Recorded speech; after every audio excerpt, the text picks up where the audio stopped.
आज का मिस्सा बलिदान शुरू करें। पिता और पुत्र पवित्र आत्मा के नाम पर। हमारे प्रभु यीशु क्रिस्त की कृपा, ईश्वर का प्रेम तथा पवित्र आत्मा का सहचर्य आप सबों को प्राप्त हो। और आपको भी। क्रिस्त में प्यारे भाइयों और बहनों, सबको जय यीशु। निर्गमन ग्रंथ अध्याय 3 में पढ़ते हैं नबी मूसा के बारे में।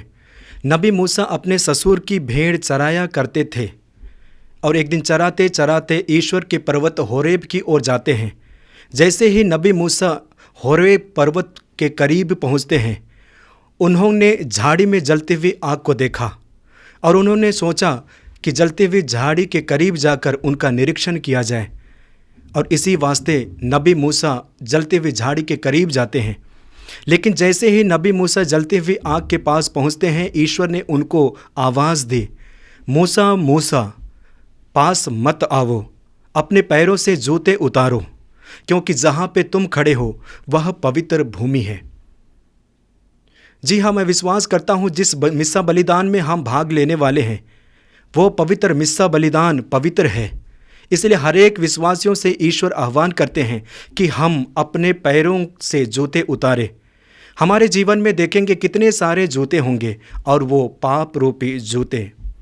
ईश्वर आह्वान करते हैं कि उन पाप रूपी सारे जूतों को निकालें और उस पवित्र स्थान, उस पवित्र मिस्सा बलिदान में भाग लें।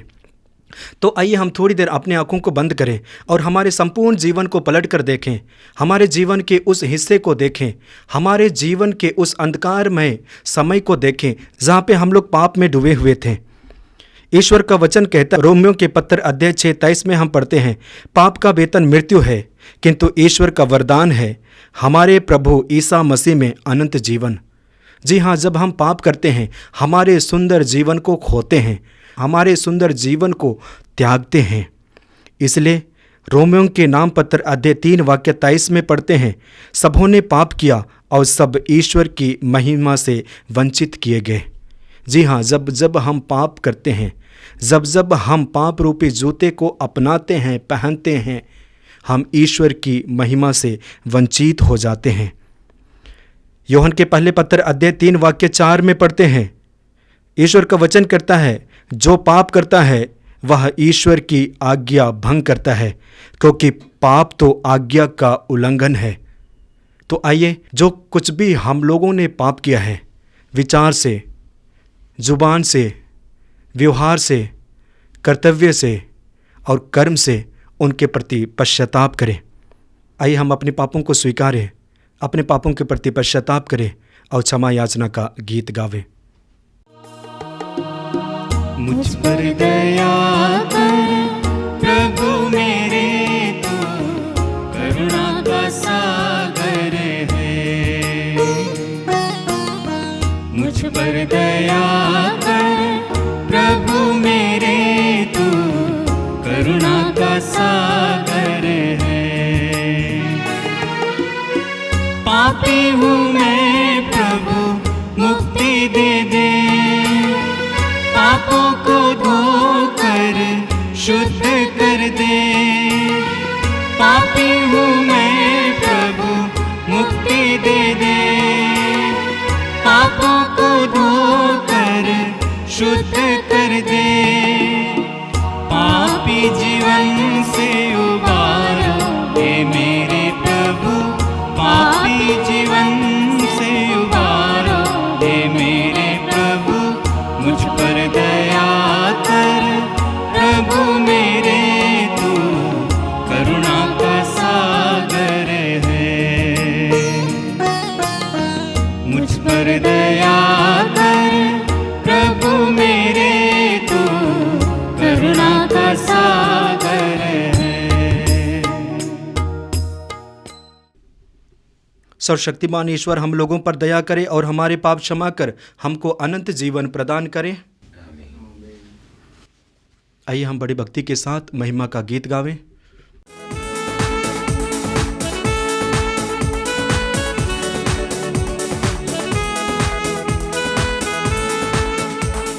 महिमा महिमा महिमा ऊंचे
हम प्रार्थना करें।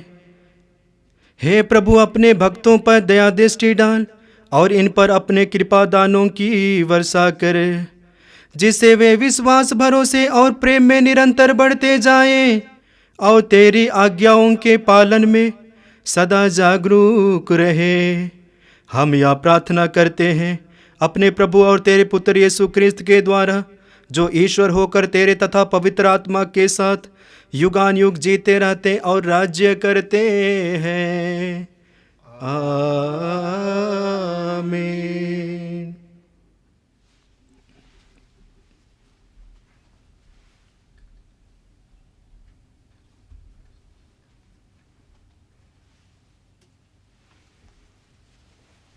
पहला पाठ प्रज्ञा ग्रंथ अध्याय 12 वाक्य 13 और 16 से 19।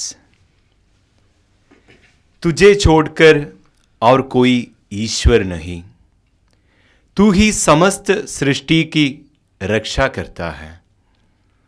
यह आवश्यक नहीं कि तू किसी को इसका प्रमाण दे कि तेरे निर्णय सही है। तेरा न्याय तेरे सामर्थ्य पर आधारित है। तू सबका स्वामी है और इसलिए सब पर दया करता है। तू तब भी अपना सामर्थ्य प्रकट करता है जब तेरी सर्वशक्तिमत्ता पर संदेह किया जाता है। तो उसी को दंड देता है जो तेरी प्रभुता जानकर तुझे चुनौती देता है।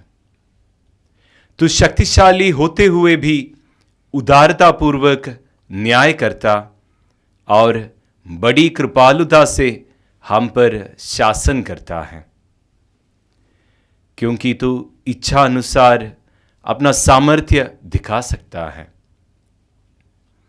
इस प्रकार तूने अपनी प्रजा को यह शिक्षा दी कि धर्मी को अपने भाइयों के प्रति सहृदय होना चाहिए, और तूने अपने पुत्रों को यह भरोसा दिलाया कि पाप के बाद तू उन्हें पश्चाताप का अवसर देगा।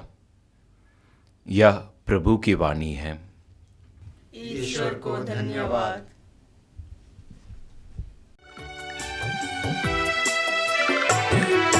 मार्गं सत्यं जीवन येसु, प्रियतम येसु, अनुपम येसु। मार्गं सत्यं जीवन येसु, प्रियतम येसु, अनुपम येसु। सच्चाई का दर्पण येसु, सारे जग का जीवन येसु। सच्चाई का दर्पण येसु, सारे जग का जीवन येसु।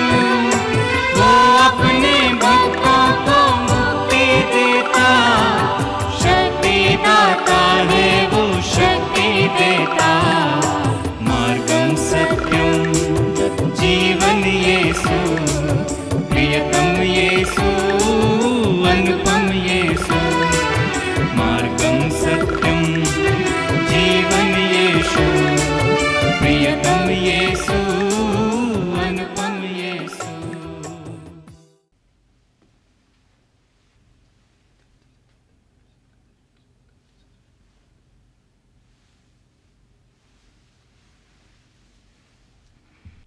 दूसरा पाठ रोमियो के नाम संत पौलुस का पत्र, अध्याय 8 26 से 27 तक।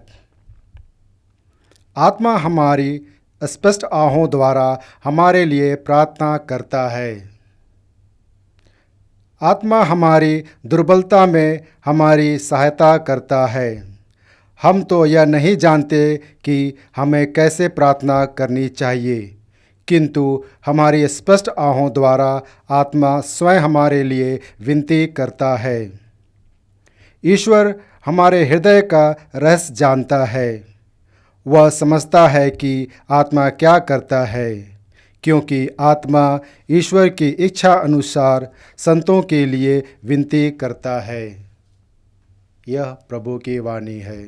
ईश्वर को धन्यवाद।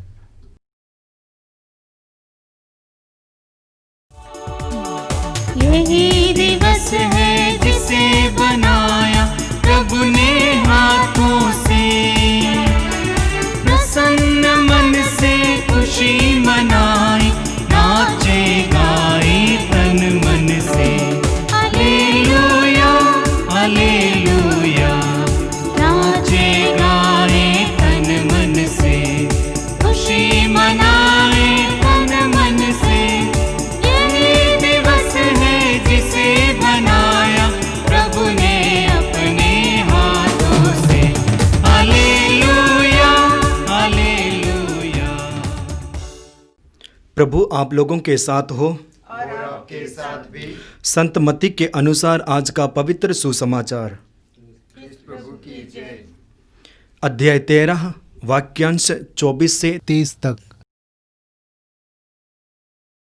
यीशु ने उनके सामने एक और दृष्टांत प्रस्तुत किया। स्वर्ग का राज्य उस मनुष्य के सदृश है जिसने अपने खेत में अच्छा बीज बोया था, परंतु जब लोग सो रहे थे तो उनका बैरी आया और गेहूं में जंगली बीज बोकर चला गया। जब अंकुर फूटा और बालें लगीं तब जंगली बीज भी दिखाई पड़ा। इस पर नौकरों ने आकर स्वामी से कहा, मालिक, क्या आपने अपने खेत में अच्छा बीज नहीं बोया था? उसमें जंगली बीज कहाँ से आ पड़ा? स्वामी ने उनसे कहा, यह किसी बैरी का काम है। तब नौकरों ने उनसे पूछा, क्या आप चाहते हैं कि हम जाकर जंगली बीज बटोर लें? स्वामी ने उत्तर दिया, नहीं, कहीं ऐसा ना हो कि जंगली बीज बटोरते समय तुम गेहूं भी उखाड़ डालो। कटनी तक दोनों को साथ साथ बढ़ने दो। कटनी के समय मैं लूनने वालों से कहूँगा, पहले जंगली बीज बटोर लो और जलाने के लिए उनके गांठे बांधो, तब गेहूं को मेरे बखार में जमा करो। यह प्रभु का दिव्य सुसमाचार है। ख्रिस्त में प्यारे भाइयों और बहनों, जब हम वचन को सुनते हैं तो हमें ज्ञात होता है कि प्रभु यीशु मसीह इन संसार में क्यों आए हैं। सुंदर वचन हम पाते हैं यूहन्ना के पहले पत्र अध्याय 3 वाक्य 8 में। ईश्वर का पुत्र यीशु मसीह इस संसार में इसलिए प्रकट हुआ कि वह शैतान के कार्य को समाप्त कर दे। यानी प्रभु यीशु मसीह का आगमन इस संसार में शैतान के एक एक कार्य को खत्म करने के लिए हुआ है। वही हम दूसरा सुंदर वचन हम पाते हैं रोमियों के नाम पत्र अध्याय 3 वाक्य 25 में पढ़ते हैं, ईश्वर ने चाहा कि ईसा अपना रक्त बहाकर पाप का प्रायश्चित करे और हम विश्वास द्वारा उसका फल प्राप्त करें। यानी कि ईश्वर ने चाहा कि ईसा रक्त बहाकर पाप का प्रायश्चित करे। जी हाँ, प्रभु यीशु मसीह का आगमन इस संसार में हमारे पापों की प्रायश्चित के लिए हुआ, हमारे पापों के क्षमा के लिए हुआ है। ठीक आगे हम वचन में पढ़ते हैं, नबी यशायाह के ग्रंथ अध्याय 53 वाक्य 4 में पढ़ते हैं, वह हमारे ही रोगों को अपने ऊपर लेता था और हमारे ही दुखों से लदा हुआ था। तो इस तरह से यदि हम वचन पर मनन चिंतन करेंगे तो हमें ज्ञात होगा कि प्रभु यीशु मसीह हमारे दुखों को, हमारे कष्टों को, हमारे रोगों को हल्का करने के लिए इस संसार में आए। आगे हम सुसमाचार में पढ़ते हैं, प्रभु यीशु स्वयं अपने शिष्यों को बताते हैं और लोगों को बताते हैं, जिसने मुझे देखा है उसने पिता को देखा है। जो मेरी सुनता है वो उनकी सुनता है जिसने मुझे भेजा है। जी हाँ, प्रभु यीशु मसीह का आगमन इस संसार में हम मनुष्यों को ईश्वर के साथ जोड़ने के लिए हुआ है। मैं यह भी विश्वास करता हूं कि प्रभु यीशु मसीह का आगमन इस संसार में स्वर्ग राज का भेद, स्वर्ग राज का रहस्य और स्वर्ग राज को बताने के लिए हुआ है। इसलिए प्रभु यीशु मसीह अपने कार्य में, अपने मिशन कार्य में स्वर्ग राज के बारे में लोगों को बताते हैं। और यदि हम प्रभु यीशु मसीह के बारे में गहराई से मनन चिंतन करेंगे तो प्रभु यीशु मसीह अपने समय में महान महान कार्य और महान महान चमत्कार किए हैं, लेकिन यदि उन चमत्कारों के बारे में सोचेंगे तो उन सारे लोगों के पास जिनको यीशु ने चंगा किया, जिनको यीशु ने स्वस्थ किया, बहुत कम समय बिताए। इसलिए हम बाइबल में भी पढ़ते हैं, रोगियों को चंगा करते और पुनः दूसरा जगह पे जाते, रोगियों को ठीक करते और पुनः दूसरे लोगों के पास जाते, उनके लिए समय कम देते थे।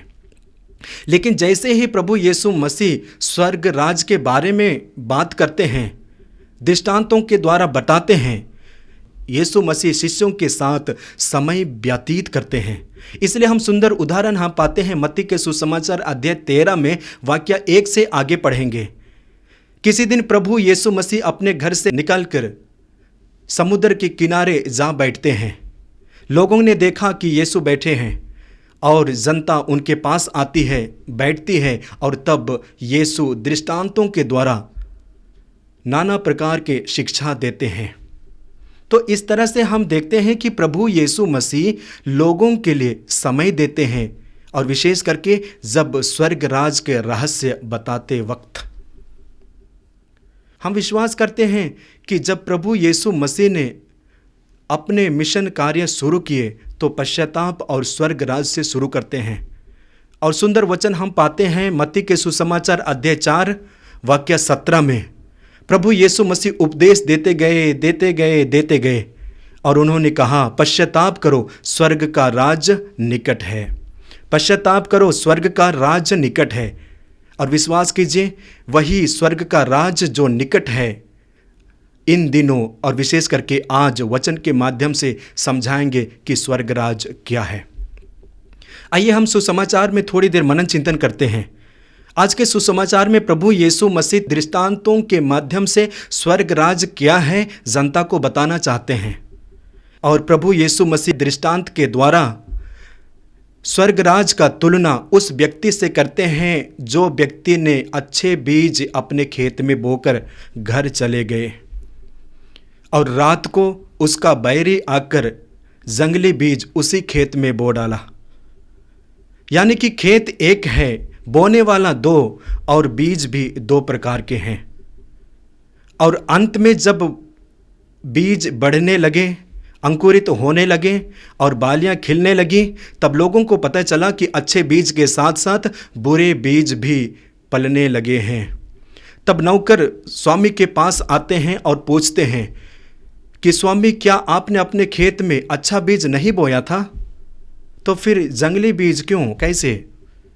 तब स्वामी ने अपने सेवकों से कहा, निश्चय ही बैरी का काम है। तब उनके नौकरों ने यीशु से कहा, क्या हम उस पौधों को उखाड़े बटोरे? तो स्वामी ने नौकरों को मना किया। दोनों पौधों को, अच्छे और बुरे दोनों पौधों को साथ साथ कटनी तक बढ़ने दो। ये दृष्टांत के द्वारा प्रभु यीशु मसीह ये बताना चाहते हैं कि ईश्वर के राज्य में 2 तरह के लोग होते हैं, अच्छे और बुरे। यानी कि जो सत्य के मार्ग पर चलते हैं, जो विश्वास के मार्ग पर चलते हैं, और दूसरा जो असत्य के मार्ग पर चलते हैं।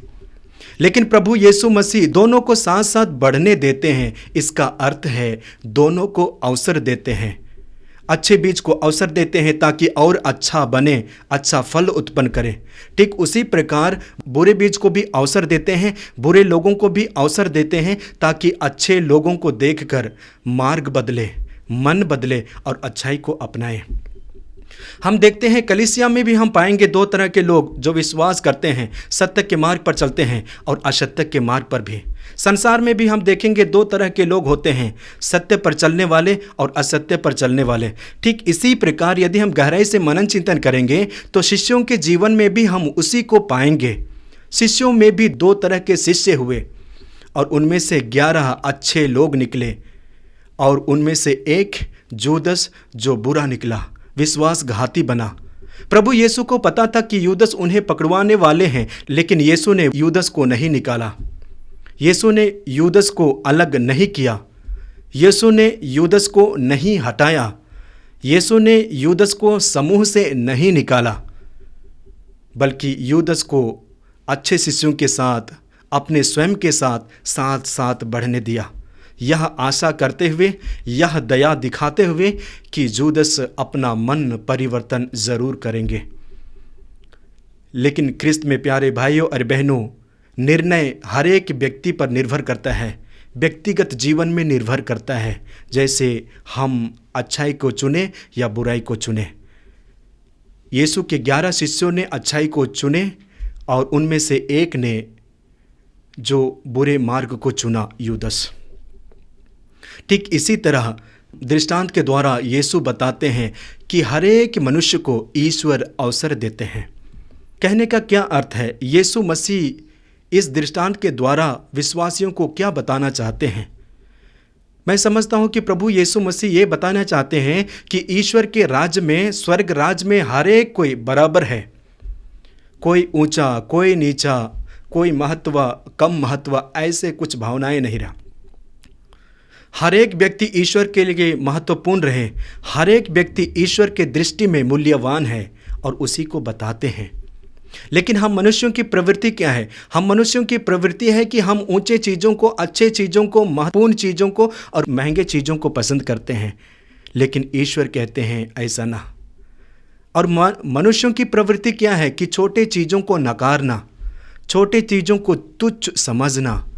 लेकिन ईश्वर की दृष्टि में ये छोटी चीज़ सबसे मूल्यवान और सबसे उत्तम है। और इसलिए प्रभु यीशु मसीह छोटे चीज़ों से, छोटे वस्तुओं से जो मनुष्यों की दृष्टि से तुच्छ है, उस चीज़ से स्वर्गराज की तुलना करते हैं और बताते हैं कि ईश्वर के राज्य में हर एक कोई बराबर है। आज हमारे जीवन में देखना पड़ेगा कि हम भी कभी कभी एक दूसरे को देखने लगते हैं, एक दूसरे को देखने लगते हैं और हम स्वयं को छोटा महसूस करते हैं। ऐसा कोई नहीं। यीशु मसीह कहते हैं कि हर एक कोई बराबर है। और इसी बात को यीशु मसीह अपने शिष्यों को समझाते हैं और लोगों को भी समझाने का प्रयास करते हैं दृष्टांत के द्वारा। यदि हर एक व्यक्ति ईश्वर के राज्य को करीब से समझे, उनके उस राज्य का रहस्य को समझे, स्वर्ग राज के बारे समझे, तो शायद हर एक कोई ईश्वर के राज्य के इच्छा के अनुसार जीवन बिताएंगे और तब संसार में, मनुष्यों के जीवन में कोई हानि, कोई अत्याचार, कोई दुश्मनी इत्यादि नहीं होगा। और शायद प्रभु यीशु मसीह इसीलिए दृष्टांतों के द्वारा लोगों को शिक्षा देते हैं कि हम सबसे पहले ईश्वर के राज की खोज करें और बाकी चीज़ें यूं ही मिल जाएगी। और आज के दूसरे पाठ में हम पढ़ते हैं, दूसरे पाठ में हम विशेष रूप से पढ़ेंगे कि हमारी दुर्बलताओं में पवित्र आत्मा सहायक है। हम प्रार्थना ज़रूर करते हैं, लेकिन हमारे अस्पष्ट प्रार्थनाओं में पवित्र आत्मा हमारी सहायता करता है। आज हम विशेष रूप से प्रार्थना करें कि पवित्र आत्मा हमारे जीवन में प्रवेश करे, हमारे मन और हृदय में निवास करे, ताकि जो यीशु मसीह के द्वारा बार बार दृष्टांतों के माध्यम से स्वर्ग राज को समझाने का प्रयास करते हैं, उनको गहराई से, हृदय से, मन से समझ सकें। आइए हम थोड़ी देर आंखें बंद करें और वचन को और अधिक मनन चिंतन करें। आइए हम हमारे विश्वास को प्रकट करते हुए एक साथ बोलें, प्रेरितों का धर्मसार, मैं स्वर्ग और पृथ्वी के सृजनहार सर्वशक्तिमान पिता परमेश्वर पर विश्वास करता हूँ और उसके एकलौते पुत्र हमारे प्रभु यीशु ख्रिस्त पर, जो पवित्र आत्मा के द्वारा गर्भ में पड़ा, कुंवारी मरियम से जन्म लिया, पोंतुस पिलातुस के समय दुख उठाया, क्रूस पर ठोका गया, मर गया, गाड़ा गया, लिम्बुस में उतरा, तीसरे दिन मृतकों में से जी उठा, स्वर्ग पर गया और सर्वशक्तिमान पिता परमेश्वर की दाहिनी ओर विराजमान है, वहाँ से जीवित और मृतकों का न्याय करने को आएगा। मैं पवित्र आत्मा, पवित्र कैथोलिक कलीसिया, धर्मियों के संबंध, पापों की क्षमा, देह के पुनरुत्थान और अनंत जीवन पर मैं विश्वास करता हूँ। प्यारे भाइयों और बहनों, हम पिता परमेश्वर से विनती करें कि वह समस्त पृथ्वी पर हमें शांति और एकता प्रदान करने की कृपा करे। हमारा जवाब होगा, हे पिता हमारी प्रार्थना सुन। भाइयों और बहनों, हम पिता परमेश्वर से विनती करें कि वह समस्त पृथ्वी पर हमें शांति और एकता प्रदान करने की कृपा करे। हे पिता हमारी प्रार्थना सुन। हे पिता हमारी प्रार्थना सुन। हे पिता परमेश्वर, हम हमारे संत पापा फ्रांसिस, सभी धर्माध्यक्षों, पुरोहितों एवं धर्म बहनों के लिए प्रार्थना करते हैं। हे प्रभु, वे सभी आपके नाम पर प्रचार प्रसार हेतु चुने हुए हैं। उन्हें अपनी पवित्र आत्मा के वरदानों से भर दे और उन्हें आध्यात्मिक बल प्रदान कर, ताकि वे सभी अपने पवित्र जीवन द्वारा विश्वासियों के बीच तेरे प्रेम का साक्ष्य दे सकें। इसके लिए हम प्रार्थना करें। हे पिता, हमारी प्रार्थना सुन। हे शाश्वत ईश्वर, तूने कहा है, मैं वह प्रभु हूँ जो तुम्हें बल प्रदान करता हूँ। हम कई प्रकार की बीमारी से पीड़ित सभी भाई बहनों के लिए, विशेषकर आजकल पूरे देश में कोरोना की बीमारी से जूझ रहे हैं। कोरोना से पीड़ित सभी लोगों के लिए हम प्रार्थना करते हैं। हे प्रभु, तू वह ईश्वर है जो हर प्रकार की बीमारी से छुटकारा देता है और उन्हें चंगाई प्रदान करता है। अपने पवित्र लहू एवं घावों के द्वारा उन्हें चंगाई प्रदान कर। इसके लिए हम प्रार्थना करें। हे पिता, हमारी प्रार्थना सुन। हे प्रेमी पिता, आपका वचन कहता है, मैं दुखियों से दूर नहीं हूँ, जिसका मन टूट गया मैं उन्हें संभालता हूँ। हे प्रभु यीशु, हम सभी गरीब दुखियों को आपके चरण में समर्पित करते हैं, विशेषकर जिसके पास घर नहीं है, खाने के लिए अन्न नहीं है। हे दया सागर प्रभु, हे करुणा सागर प्रभु, उन सभी भाई बहनों पर दया कीजिए, करुणा कीजिए, ताकि वे आपकी दया की अनुभव कर सकें, आपकी प्रेम का अनुभव कर सकें और एक दुख के समय में भी आपको याद कर सकें। इसके लिए हम प्रार्थना करें। हे पिता, हमारी प्रार्थना सुन। हम सभी टूटे हुए परिवारों के लिए प्रार्थना करें। प्रभु का वचन कहता है, जिसे ईश्वर ने जोड़ा है उसे मनुष्य अलग ना करें। हे प्रभु, आज हम सभी टूटे हुए परिवारों के लिए, विशेष रूप से जिन परिवारों में शांति एकता नहीं है, उन्हें आपके पवित्र हृदय में समर्पित करते हैं।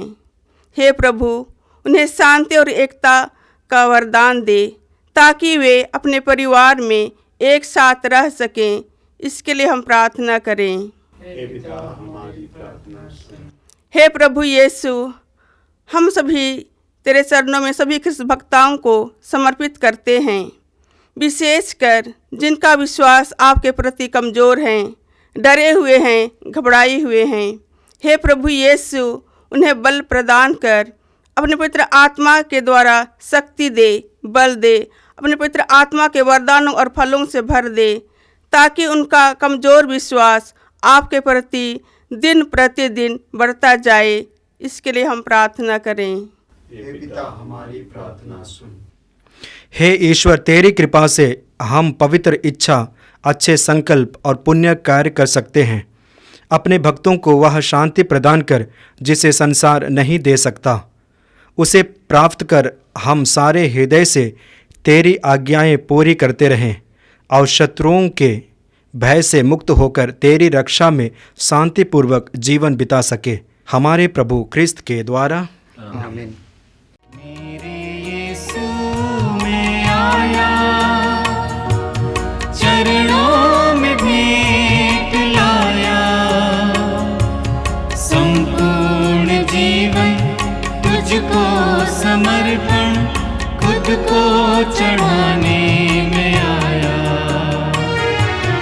मेरे यीशु में आया, तन मन अपना ले आया, रोटी के साथ तुझको चढ़ाता, तन मन अपना ले आया,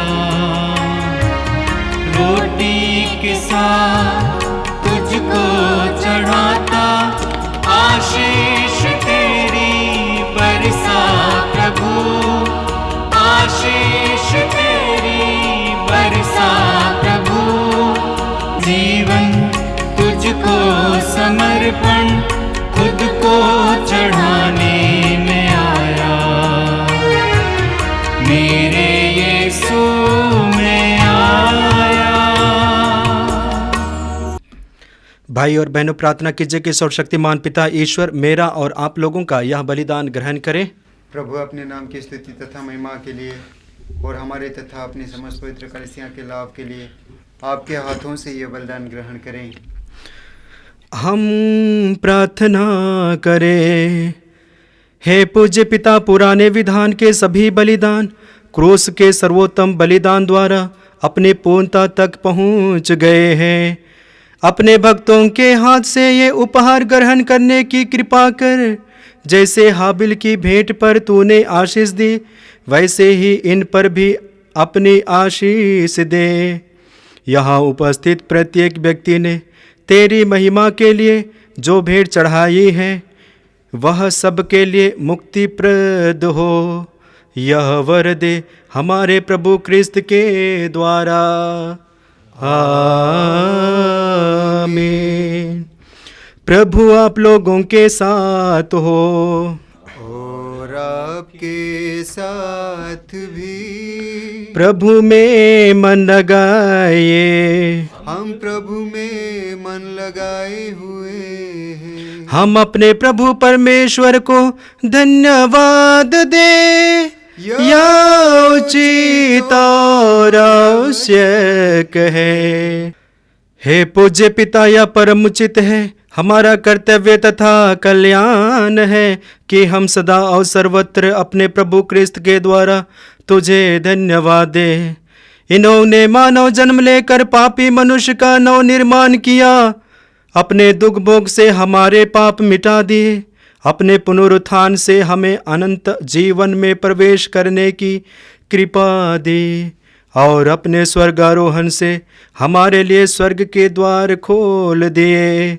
इसीलिए हम समस्त दूतगण से मिलकर तेरी स्तुति करते हुए निरंतर एक स्वर से गाते हैं। पावन पावन पावन तुम है सकल सृष्टि के प्रभु परमेश्वर।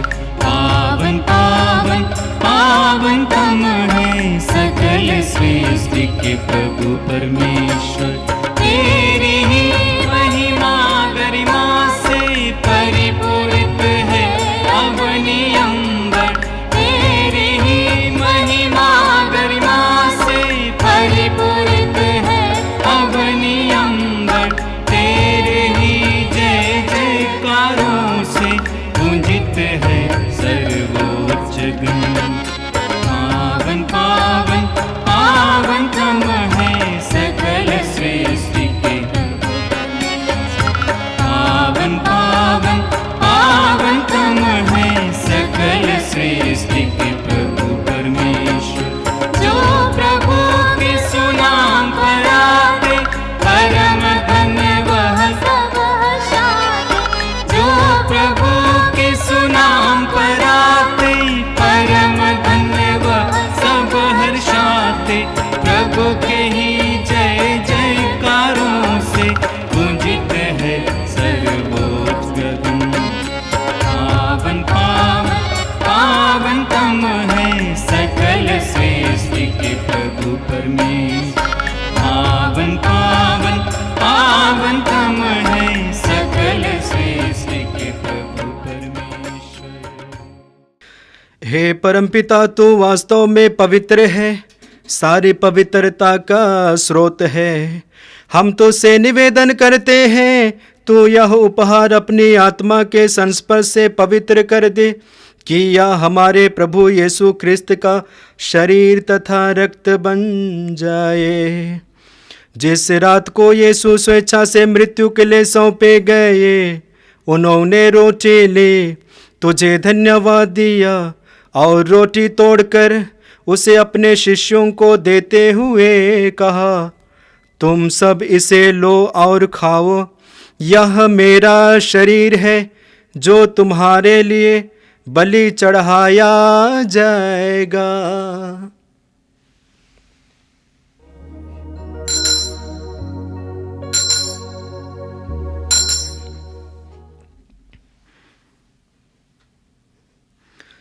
इसी भांति भोजन के बाद उन्होंने कटोरा लिया, तुझे धन्यवाद दिया और उसे अपने शिष्यों को देते हुए कहा, तुम सब इसे लो और पियो, यह मेरे रक्त का कटोरा है, नवीन और अनंत व्यवस्थान का रक्त, जो तुम्हारे और बहुतों की पापों की क्षमा के लिए बहाया जाएगा। तुम मेरी स्मृति में यह किया करो।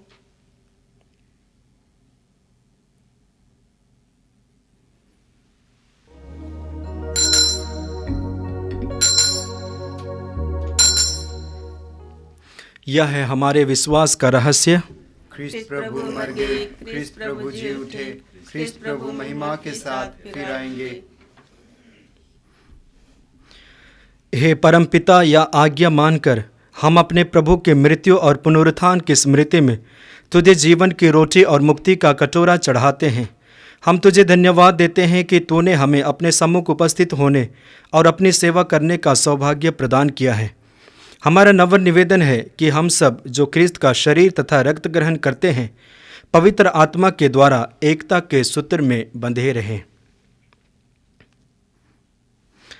प्रभुवर हमारे संत पिता फ्रांसिस, हमारे धर्माध्यक्ष यूजिन जोसेफ और सभी याजकों के साथ विश्व भर में फैली अपनी कलीसिया की सुधि ले तथा इसे प्रेम में सिद्ध बना दें। हे प्रभु, हमारे उन भाई बहनों की भी सुधि ले जो पुनरुत्थान की आशा में परलोक सिधा चुके हैं।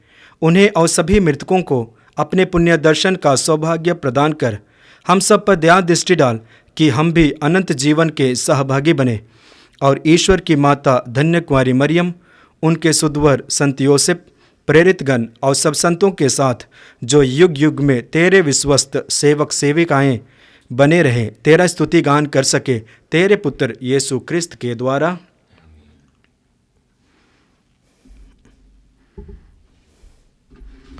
आइए हम त्रिएक ईश्वर का गुणगान एक साथ करें। इन्हीं प्रभु क्रिस्त के द्वारा, इन्हीं के साथ और इन्हीं में, हे सर्वशक्तिमान पिता परमेश्वर, पवित्र आत्मा के साथ तुझे समादर तथा महिमा युगान युग मिलती रहती है। आमीन, आमीन, आमीन।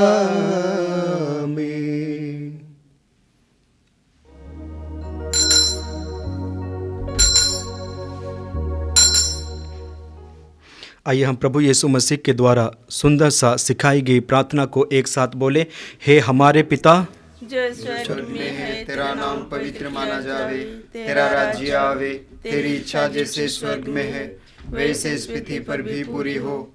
हमारा प्रतिदिन का आहार आज हमें दे, और हमारे अपराध हमें क्षमा कर, जैसे हम भी अपने अपराधियों को क्षमा करते हैं, और हमें परीक्षा में ना डाल, परंतु बुराई से बचा। आमीन।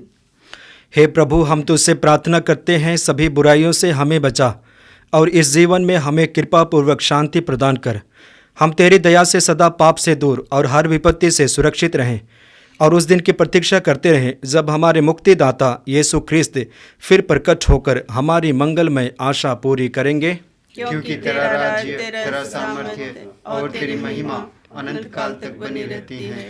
हे प्रभु यीशु क्रिस्त, तूने अपने प्रेरितों से कहा है, मैं तुम्हारे लिए शांति छोड़ जाता हूँ, अपनी शांति तुम्हें प्रदान करता हूँ। तू हमारे पापों पर नहीं, अपनी कलीसिया के विश्वास पर दृष्टि डाल और उसे शांति तथा एकता प्रदान कर। तू जो युगान युग जीता रहता और राज्य करता है। आमीन। प्रभु की शांति सदा आप लोगों के साथ रहे और आपके साथ भी। आइए हम परस्पर प्रेम भाव रखें। पर लेता है, हम पर दया कर। हे ईश्वर के मेमने जो संसार के पाप पर लेता है, हम पर दया कर। हे ईश्वर के मेमने जो संसार के पाप पर लेता है, हमें शांति प्रदान कर। देखिए, ईश्वर का मेमना जो संसार के पाप हर लेते हैं। धन्य है वे जो प्रभु के इस भोज में बुलाए जाते हैं। हे प्रभु, मैं इसमें योग्य नहीं हूँ कि आप मेरे यहाँ आवे, किंतु एक ही शब्द कह दे और मेरी आत्मा चंगी हो जाएगी।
प्रार्थना करें। हे ईश्वर, तूने हमें पावन संस्कारों से अनुप्रामाणित किया है। हम पुरानी दास्ता से मुक्त होकर नए जीवन में प्रवेश करें और तू हमारे बीच निरंतर रहने की कृपा करे। यह हमारी दीन प्रार्थना है हमारे प्रभु ख्रिस्त के द्वारा। आमीन। प्रभु आप लोगों के साथ हो और आपके साथ भी। सर्वशक्तिमान ईश्वर पिता और पुत्र और पवित्र आत्मा आप सबों को आशीर्वाद प्रदान करें। आमीन। आप लोग विदा लें। प्रभु की शांति आपके साथ रहे। ईश्वर को धन्यवाद।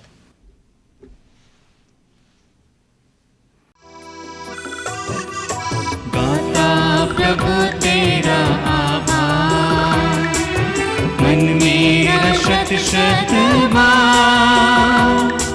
सांसों की मेरी सरगम नमन करे बारंबार।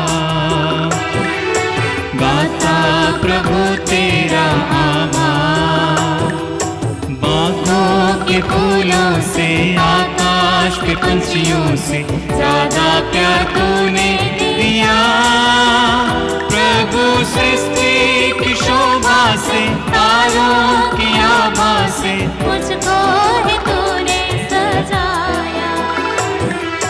गाता प्रभु तेरा आभार, मन मेरा शत शत बार।